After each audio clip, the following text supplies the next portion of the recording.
morning, and welcome back to the second hour of LoveBabz, LoveTalk. I'm Babz Rawls-Ivy. As promised, the independent reviewers are in the house. How y'all doing? So I see Alicia, Adam, Lisa, and Jamil.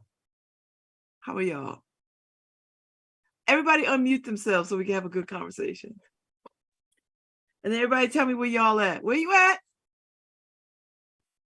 Hey, Babz. I'm in Tulsa, Oklahoma. This is Alicia. I hear good things about Tulsa. Paul is Yes. very smitten with Tulsa. Yeah, he got to be out here for a little bit last month, and it was so great to have him around and just introduce Tulsa to him and have the opportunity to have him experience all the cool stuff going on here. Good. Adam, where are you at? Howdy, good morning. So good to be here. I am in Harlem, New York City. Yay! Excited for the show. And Jamil? Good morning, Babz. Thanks for having me on today. I'm in Hartford, Connecticut. Oh, you're just down the road. Hey, Yes. Lisa Gray, unmute yourself. So Lisa Gray is in Oakland, but I believe you're in Connecticut right now. Right. I'm in New Haven. Well, Ansonia, but New Haven. Okay. All right. So tell me, how did you all come together? And why did you say yes to this project? Because this project is about, I guess, inventorying artistic expression in however way it shows up, and then critiquing it, or going to something and you giving your opinion about it, or a review about it, or how you feel about it. Tell me, what does this mean to you? Like, what do you understand this to be? I guess Okay. I can start. So for me, it was a real opportunity to flex some creative muscle I haven't used in a very, very long time. Writing reviews is really hard, and it's really worked a part of your brain that I hadn't used in a very long time, because I usually write opinion pieces and that type of journalism. So having the opportunity to really try to put thoughts into words about art is a real satisfying challenge for me. And also the opportunity to get paid to do it is a real major aspect of this project. I remember I told a friend that I was part of the project. He said, "You're getting paid to write reviews in 2023." And it's like such a rare opportunity to have that, to be able to do that, to get paid to write reviews now, as you know, newspapers and journalism has just been decimated in general. And so both of those things really made me excited to be a part of this this project. So I want more opinions on this. Alicia, Adam, Lisa, what's your take on this? I can go. I also have a similar thought about like being like an awesome opportunity to just go find art in and around the city that I'm in, give takes on it, but also like showcase all of like the wonderful art making that's going on around me. I've been doing a lot of theater reviews recently, and I have a theatrical production background. And so like to have this opportunity to go and like flex that different muscle, like talk about theater and like just showcase some of the amazing work that's going on, is just like really exciting to me and really fun. I was going to ask if you all had artistic background, right? You know, or were you just like me, art adjacent? Like, I love to be in the mix of artists, but I'm no artist. So Lisa, Alicia? Yeah, I do have an arts background. I actually have a Master of Fine Arts. I've been a dancer. I've played instruments throughout my life. I've been a writer throughout my life, and I consider that to be not just arts adjacent, but the arts. I have a Master's of Fine Arts in creative writing. I am a writer as well, but on the creative side, mostly creative writing. So the arts are near and dear to my heart. I grew up in arts programs here in New Haven, in public schools and in other places. Went to Gloria Jean School of Dance as a kid and danced for like up until I was about 25, 26 years old in various places. So, and I go to like, the theater is like the love of my life. So yes, arts are my thing. I love being here in New Haven because I'm so close to New York and I get to do Broadway. And so to write about these kinds of things, write about the things that I love, to go to art exhibitions, to go to plays, movies, the first piece that I wrote, which was a Black man talk back, that was fabulous, is I think something that's been sorely missing from journalism, that folks are craving and really want. As I talk to folks who are reading these articles around the country, they're excited to see that this is coming back. So yes, I do have an arts background, and it definitely helps me in doing this particular work in terms of the review crew. Mm-hmm. Alicia? Yes, I have an arts background too. I'm also a dancer. Cheers to that. And choreographer and director. I have had a dance company here in Tulsa in the past. And I've always been a writer. I've done some visual art. I've done tons of collaborations here in Tulsa with artists and composers, trying experimental things around here, which has been an awesome experience to get to come across the boundaries here in Tulsa. And I grew up here, and I was heavily involved in trying to become a professional dancer in my teen years. And Tulsa has always had a lot happening in the arts, but not as much as a place like New York or Chicago or San Francisco or someplace like that. So growing up, like, I would go to the library and pick up magazines published in New York and read all the reviews of stuff that was happening elsewhere in the country that was not coming here. Stuff didn't come to Tulsa in those days. And the experience of that kind of education, in a way, as a young person, taught me so much about how to experience art, how to talk about art, how to be informed, how to get the right tone when talking about your experience in the theater or things like that. And it was just a tremendous education. And I've always, I can remember in my diary in high school, I wrote a review of a performance of The Nutcracker, just off the cuff. When I came home from the show, I had thoughts about the performance. So I've really been writing reviews since I was a teenager, technically. But yes, I'm heavily involved in the arts here. I mostly do previews and features on artists, because that's what magazines are interested in publishing.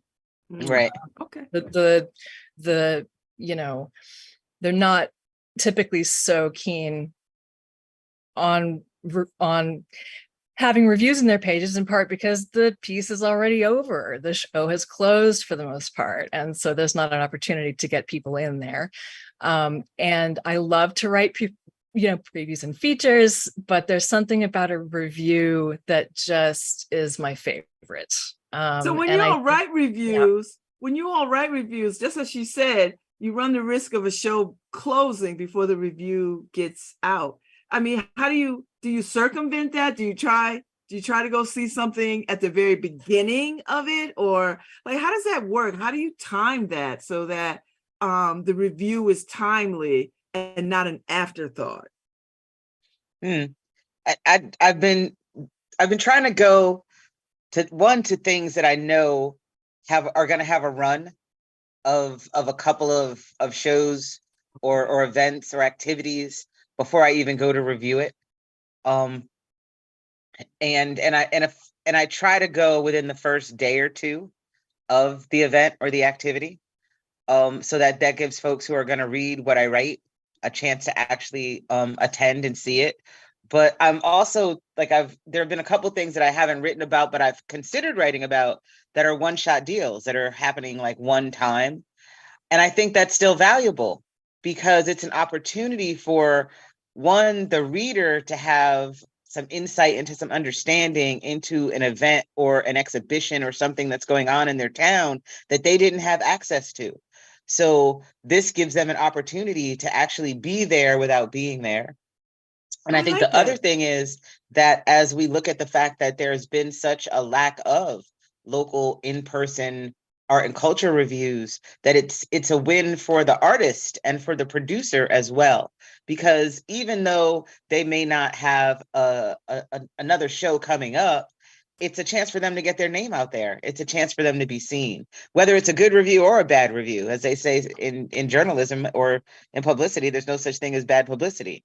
So just to have someone come to your event, to your show, and put it out there for you is I think a win for both the reader and the writer, and the reader, the writer, and the artist. So we have come to understand and realize during the pandemic how important art is to us. Like we all were logging into Yo-Yo Ma and productions like I saw dancing productions. I mean, people were really desperate to connect, and I think that arts at that time is what saved us. So now we're a little bit. I mean, we're still in a pandemic, but we're sliding out of the thick of it, and arts is centering voices that were never really centered before. How do you all pick and choose the stuff that you go to? How do you say, I'm gonna go to this because it's Black, or I'm gonna go to this because it's Latino, I'm gonna go to this because it's Asian? Like, how do you center yourself in all the things that's going on? Because I think we're having a really explosion of all kinds of art right now. I think, I could be wrong, depending on where you all are. Are you seeing that explosion? Because I'm seeing it here. And I just wonder, how do you all pick and choose the things that you find of interest to go and review? I think for me, I usually I take a lot of recommendations from friends first and foremost, because that's usually I try to get outside of the things I normally do when I'm reviewing these pieces, and I try to approach it kind of how I approach art, almost completely out of context all the time, right? I'll just see something that's like, oh, I just want to go and see what that's like, and just go with like no information about it whatsoever. So that's how I usually consume art. I just go drop and see a movie, drop and see a exhibit, or whatever the case may be, without having really done any research about it. So I kind of want to review in the same kind of way. So I try to get recommendations from people about things that I'm not totally familiar with, and say, oh, okay, so this is happening at this time in this place, and then just kind of go. And it's actually been very interesting because it's gotten that diversity of experiences without me having to actively search for it by asking different people for things. So I've been to like an open mic that featured rock music. I've been to a jazz in the park. I've been to an exhibit about Frederick Douglass. I've been to steel drum performances. So there's been a bunch of different things that are things that I might not necessarily have thought to review, but thanks to my network, they've shown me different things, and I've been able to provide that diverse experience that I might not be able to do myself because I'm so focused on what I do, Anyone else want to chime in on that? I think a lot of it also similarly comes from my networks. Like I said, I work in the theater, but also now I'm like out here writing about theater. So I'm always seeing just like people are always like posting about their shows, like what they have going on, or like what companies they're working with. And so there's always this shuffle too of like different companies are putting out different people's shows, or different people are going to different companies. And even going back to your other question about like how are we finding the value in these reviews, even if the production is closed? One of my favorite parts of this project is like us having the opportunity at the end of every review to be like, oh, here's what's up next for the venue. Here's what's up next for the director. Like, here's what we're going to next. Always be like, we may have, like, you may not be able to see this specific thing I reviewed, but the people who are producing this work or the people who are making this work, they're still working. They're still putting art out into the world. You can continue to go see them. So now, because of this project, are y'all connecting with other? Wait, first of all, do y'all know each other? Do y'all personally know each other? No, so No. y'all are just an assembly, like y'all are assembled like the Justice League, like called from, called from all feels parts of the right, yeah. country to come together to fight democracy and critical writing and review. Okay, so you don't know each other. And artistic review is a lost art, and y'all are reviving it. And from what I understand, the idea is to create a network across the country of folks who do this kind of work. And how does that feel? What do you think about that? It feels so good to me because I don't know about the rest of y'all, but it can be kind of lonely out there as a person who's like secretly loves writing reviews. And it's like not a lot of opportunity out there. So, you know, to get to be in a room with other people who feel similarly about the importance of this kind of writing is like the best. It's so exciting. It's so affirming. And I look forward to learning from you all, you know, as we go along. It's wonderful because, you know, in Tulsa, we have like one paper at this point, and there's an arts critic there who's been there for like 30 years. And this dude is a legend, and he has been putting in the time, lonely work, you know, trying to keep it alive. And, you know, there's a couple other of us in town who've been trying. But to have the opportunity to expand out across the nation like this just feels really, really exciting. Mm, mm, mm. All right, so talk to me about, oh, go, Lisa, you're muted. Unmute yourself. Oh, I'm sorry. I didn't realize I was muted. I feel like, you know, this is a revival because this is a lost art. As Alicia just said, you know, there's one guy in Tulsa who's been doing this work for years. And there's a level of gatekeeping that exists in the art and culture review, right? There are certain people who get to do this work. And to look at the faces here today and see such diversity is heartening to me, because that means that the gates are opening, that as this revival, this renaissance is occurring, that there's some intention and mindfulness around allowing voices that have not always had the opportunity to be heard in terms of the art and culture that exist within their communities, and to talk about those things. I think that this project is one that allows for a diversity of voices to be heard, for a diversity of artistic works to be unearthed and to see some light. And that's a wonderful thing in this particular time. And as you said, Babz, you know, with the pandemic, we did see a resurgence of artistic effort and artistic output that was available widely on the internet and in other places, even though we couldn't gather together. And so now that we're able to gather together again, to be able to do this in terms of live work, live performances, I think it's pretty huge, because it is art that saves a culture and a community. It is art that documents a culture and a community. And it is art that allows us to come together and share what makes us human and what makes us unique as folks who can create art. So to be able to have this network of folks, I think is amazing. I like it. I think even like hopping off of what, are you okay? No, go ahead, Adam. Absolutely. Just to comment off of what Lisa said, like about the importance of like these gates being open, like this gatekeeping, like becoming less powerful. Like, even though I'm reviewing in New York City, in a place where I'd say like arts reviewing probably isn't quite dead here the way compared to other places. I remember a couple years ago, someone posted on Twitter, like they took like the staff writers of every major publication who was like doing like arts and culture reviewing and just like put all of their faces onto a single image. And it was a very stark picture of like, oh, this is what arts and culture reviewing looks like right now. And it looked very homogenous, looked about what you would expect. So like the idea that like, oh, other perspectives are able to come in and like get into this work is very exciting to me, and just like very fun, even though it's also very intimidating, because for me in New York City, how do I cover a whole city? I'm just one person, but we're doing our best out here. Jamil in Hartford. I think that it's about like the arts review scene here. I haven't seen a lot of it in general, honestly.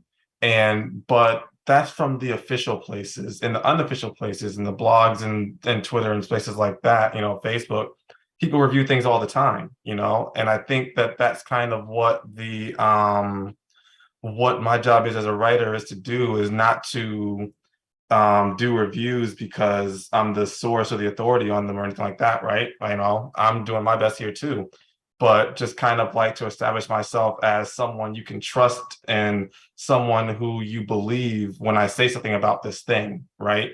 Because I think that's what makes the reviews worth reading, is that the person is being honest about what they saw. Like, I try very, very intentionally not to be negative in my reviews. I don't want to write a bad review, and I'm not going to write a bad review. I was gonna add, that was my next question, Jamil. Like, how do you balance your feelings based on what you see, based on how it makes you feel, based on if you like it or you hate it? Because I saw a slave play last fall. I absolutely hated it. Hands down, the worst thing I've ever seen. But I had a conversation with Jacob Pradon, who is the artistic director of Long Wharf Theater, and he gave me another way in which to think about this play. And I still hated it, but I loved the way that he framed it out for me so that I could at least examine what he was trying to say to me, even though I still hated that play. I think for me, the way I approach it is I don't go into the review process thinking about whether I like it or don't. Okay. I go into the review process thinking about, what does this make me think about? And I write about what it made me think about. And so, whether I liked it is completely irrelevant to that process, because I don't want to be in the habit of criticizing, a lot of hard work. Like it's really, really hard to be creative. And just because I don't like it doesn't mean that I should discourage other people from going to see it, because it's just my opinion as well. I just say, this made me think about things this way. If you want to think about something similar, check this thing out. And if not, cool. But I always wonder how reviewers, because there are notorious reviewers out there who have trashed stuff, right? Like just scorched earth it. And then here you are saying that's not how you come to this. You come to this with thinking about it and sharing what you think about it. Is that how I heard it right? Yes. I mean, if you read my stuff from when I was 20, I was like, I scorched everything, because it was just like, I got things to say, burr, just bang my head on a keyboard. But, now that I'm a little bit older, and I've tried and failed several times to be creative myself, you see that this is a lot of hard work. What way can I engage in this what way can I honestly engage with this material without taking shots at someone who worked hard, even if I didn't like it, so I try to approach it that way. Any other thoughts on that? Yeah, I think I would agree with that it's like, I was taught early on that it's easy to be contemptuous in writing. It's easy to be like, to have that like tone of like a little bit sarcastic, a little bit arky, that's the easy way. But it's not the productive way. It's not a way that actually helps a reader to engage with the piece. What does help with that is taking the time to examine it from the perspective of, what is this trying to do? This piece trying to do?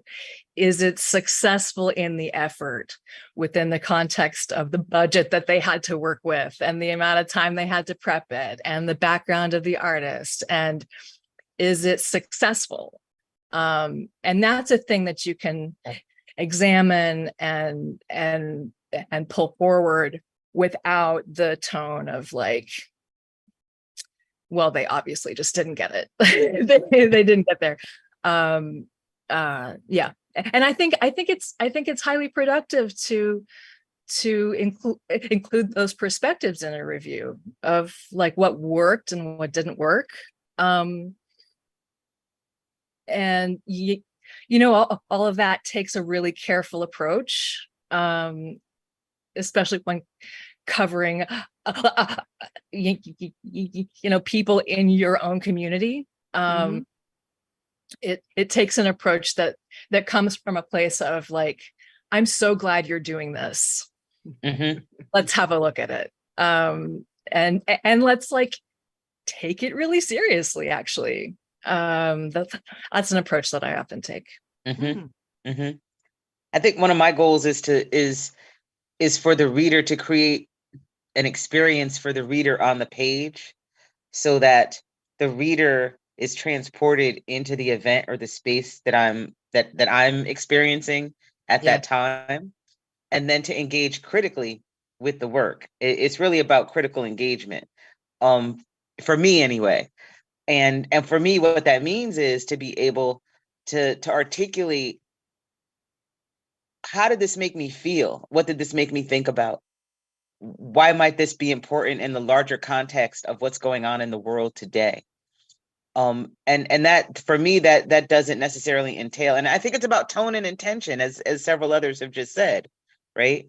So for me, that doesn't necessarily entail talking about whether I like it or dislike it. It's about whether or not the artist achieved the intention of what they were trying to do when they set out to do this. And that for me is where the critical engagement comes in. But I really want people to like feel like they're in the room. Like when I wrote about the house party set, I wanted you to feel like you were there with me on the dance floor. I felt like I wanted to fly to Oakland and be right there. I'm not kidding you. I was like, oh, then I did my job. Yeah, good. That's where I want to be. Same with Adam's piece that you did in that for a show that's closing in on the 20th. Yeah. I was like, absolutely. And, and then the Frederick Douglass piece I got to get to see. So now I'm feeling like I've got to like get to all the things. Like that's exactly my goal when I review. Like when I'm like trying to write about a piece of art, like if there's any way possible for me to like translate what I felt in that room onto the page of what I'm writing for the person to read, that's amazing. That's ideal. I think another thing is just like, what can I convince someone who's based in New Haven to take the Metro North to come and see? That's another big part of like, I think my review. Oh, you process got me. That's how I thought. Exactly. I was like, you know what? I'm trying let to me calculate this Metro because I North. can get there. Yes. So let me ask y'all, do you ever feel like you could go back and see something again and have a different opinion?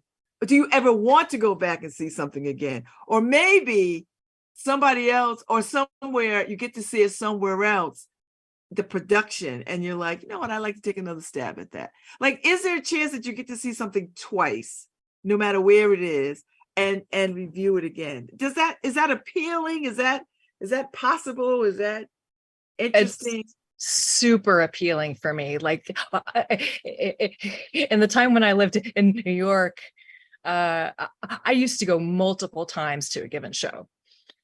Because every night is different. Even if the cast is the same, everything is the same, but every night is different because they are performing in the moment on that day with a different morning that they had that morning, with a new feeling for the audience. The audience is different every time. So I think that's a super wonderful thing to do, not just as an audience member, but as a reviewer. Because it helps me to refine what I'm looking at and how I'm engaging with it. What was the difference between Tuesday night show and Thursday night show? And how can I, in my prose, really specifically articulate that? I love going to things more than once. It's like watching a movie over and over again. You always catch something different, right? There's always going to be something new that piques your interest that you didn't notice the first time. So I think that's a part of it as well. Something that I think like I've heard said before, like around like spoiler culture and like good stories, is that like a good story is a good story even when you know what's going to happen. So like having the opportunity to go and like test that out on something you're reviewing definitely sounds like a cool, appealing thing to me. I like that. Jamel, anything you want to add? I think that it's actually never occurred to me to go to a show a second time. And it's interesting hearing these perspectives because it's never occurred to me. And it's funny because it's interesting listening to other writers talk because it's actually never occurred to me when I'm writing a review whether people are actually going to see the thing based on my review or not. Like it's just interesting because I've always thought about like the art as like the experience in the moment, and then that moment is packaged and done and you move on to the next one. But it's actually a really fascinating idea to go and compare how different shows are on different days, or even how an exhibit hits you on a different day based on your own morning and your own thing. So that's definitely something I'm going to steal from you, Alicia, and try out very soon. All right, so we got a few minutes before we have to close up, but give me some idea of what kind of reviewer you want people to know you to be. Like when I pick up a Lisa Gray review, what do you want me to expect? And what kind of, are you building trust with me? Should I want to read you again and again? Like what do you want people to know when they see your name on a review? I want them to know that as a reviewer, I'm going to be fair and it's going to be fun to pick up some, to log in and read one of my reviews is going to transport you to a time, space, and place. You're going to have fun reading it. And I'm going to be fair in my review of it. I'm going to give you a good perspective on what was happening in the moment, but also like, why was this piece important? Why did this thing resonate with me? And why might it resonate with you? Even if it's like something that's because I think one of the things that I really want people to do is folks who wouldn't typically go to something, I want them to go. So I want to entice other people to experience things that are like cross-culturally. And so I think that's what I want people to expect. I want them to know that when they're going to see a diversity of events that I'm attending, that my review is going to be fair and that it's going to be fun for them to read. Anybody else? I guess I would say that you're going to get what I really thought on the page, and it's about the interaction between me, the artwork, and the page, and that I'm giving, I'm putting it there, and like whatever I thought, like genuinely here it is, and now you can make your judgment of both the product but also my view of the product too. So I think that that's a big part of the review as well, is submitting yourself a review too. So it's like, here's what I thought about this thing, not here's what this thing is. And so I want readers to know that that's what they're going to get when they read what I write. So my first time writing reviews ever, like, is for this project. So I am definitely still like in the early stages of trying to figure out exactly what type of reviewer I want to be. But I think one thing that's really important to me is that, like, as somebody who comes from a like design and production background, like I want my reviews to really be highlighting that type of work, and even like in a nerdy way. Like in my Half God of Rainfall review, I talk about how this is the most impressive use of theatrical fog I've ever seen. I can give that take because I have used theatrical fog over and over, nowhere near as impressively as the people on this show. And so I think like that type of like my background informing my reviews, I think like that's sort of what makes me like unique and special in this space. Of like, yeah, I've been doing like some of this design and tech stuff before, so I can give like honest opinions about like, oh, this was impressive, or oh, I've seen this before. Oh, I love that.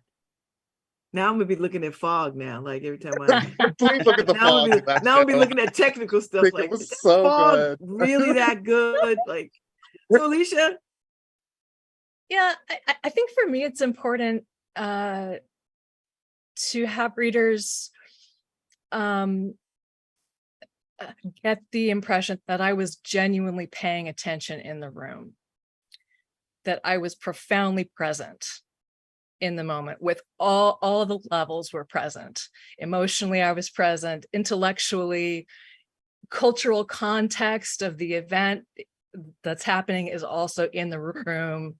And that I'm also paying attention to the details of the piece that was presented, because it matters. All those things really matter.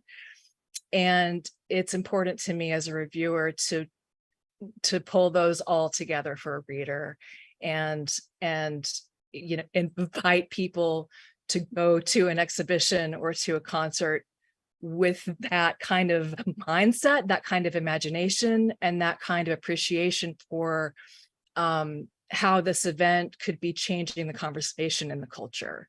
How a small, call on the part of a performer can make all the difference in how an evening unfolds.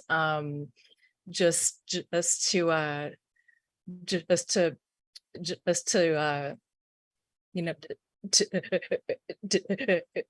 to engage them as much as possible with the experience in the moment, and also as it exists, in a broader context. Thank you, And independent. also, I want to have Oh. fun too on the page, Lisa. It's important to me to have fun on the page. Listen, Gosh. I'm gonna make it my business to make my way to all these spaces so I can hang out and go to something with y'all. I'm putting it out there. Paul Bass, we're gonna make this happen. I'm Please. gonna go to Tulsa. I'm always in Harlem, and I'm gonna come to Oakland because I haven't been to Oakland in a long time. They got a lot of come good- on. got a lot Oakland, of good like vegan Oakland is restaurants. fabulous right now. I Oakland know, is they like got a- vibrant. I mean, you hear a lot about crime and stuff in Oakland right now, but you don't hear about the beauty of Oakland. And arts are like live and popping in Oakland right I now. know. I have a good friend of mine It's been just- a joy to be able to actually talk about the vibrancy of the Oakland art space right now. I have a good friend who just left San Francisco and bought a new space in Oakland. He's a filmmaker, and Oakland's got some vegan restaurants that I want to try. And I can always toot up. I can always jump up to Hartford. I've been meaning so. Right. We're right here. I'm gonna make my way to everywhere and see y'all and hang out and go see some. Thank you, independent reviewers. I hope y'all come back because this was a good conversation.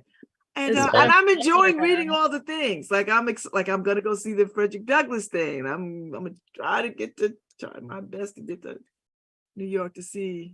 I want to see that. The fog. Catch that fog. Get that world-class fog. Thank you all so much for your time this morning. In Oakland, we call the fog Carl. Carl. Come give me some Carl. It's good to see y'all. It's good to meet y'all. I know you, Lisa Gray, already, but it's good to see y'all. And thank you. And I look forward to reading all your reviews. They are really, really good. And you have done a great job of putting me in that space. So thank you all for your time this morning. It's been great so having much. you. Having us. Thank you. We'll see you soon. Thank you, Harry Jones. Thank you, Paul Bass. I'll be back tomorrow. And then that's it. Bye. Bye-bye. Thank you Peace all. out.